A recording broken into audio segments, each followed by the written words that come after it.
For Explore Arkansas, we head out of Little Rock. If you're looking for something outdoors and maybe learn a little about the history of this area, there's plenty to explore. Yeah, Mandy Knoll is back in studio to tell us more about the Toltec Mounds in Scott.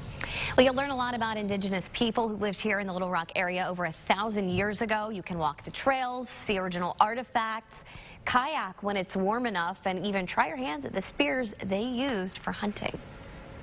Step onto the Toltec Mounds Archaeological State Park grounds and you step back in time.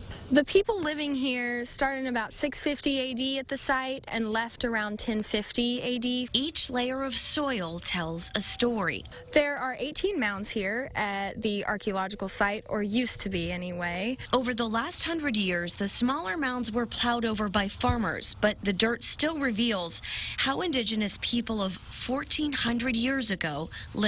So this was their ceremonial center.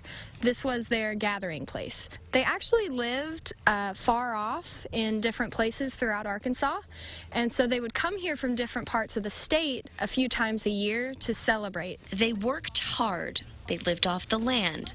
They celebrated the stars in the sky. And while they were here, it was like a vacation. As soon as they got here, that they were going to have fun, they were going to relax, and they were going to celebrate something bigger than themselves. Of the 3 existing mounds here on the land, this is A. It's the tallest one here. It's almost 50 feet high, and we can't actually even walk on it because it's not fully excavated.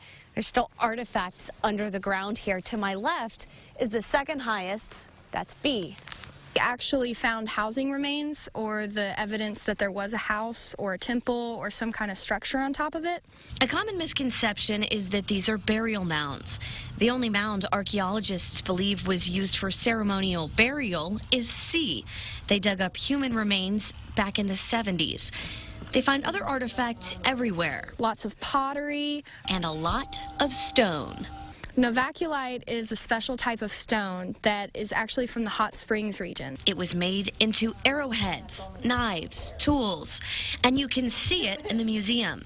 We find shell all the way from the Gulf Coast, and we actually find copper from all the way in the region where the Great Lakes are. Artifacts in the soil help us understand how they lived. Some show us they were very resourceful.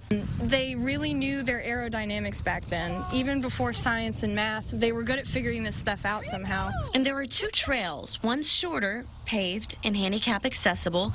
There's a boardwalk to the lake. The other one is the Plum Bayou Trail. It goes around the entire site, and it's about 1.5 miles, so hikers really like to come out here. And there's always something going on for families, for couples, anyone really. There's a calendar of events online. You can learn to make spears when you go out there, arrowhead necklaces sometimes, and there's always celebrations for summer and winter solstices. They've got a lot going on.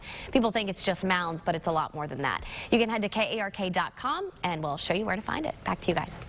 Mandy, thanks. I love the history of Arkansas, and I remember going there in elementary school. Very cool place there at Toltec. Yeah. Never went there. You've never been to Y? I've never been to Toltec. You've never been to Toltec? Never been to, and I grew up in Lonoke County too. So, so you pass it every day. Yeah. No, I didn't. Sometimes we take for granted things that are in our own backyard.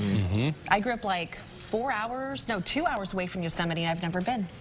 Oh my gosh. Yosemite National Park. I know. That's odd, yeah. 2.5 But you've been to hours. Y Mountain. I've been to Y Mountain. Got engaged there.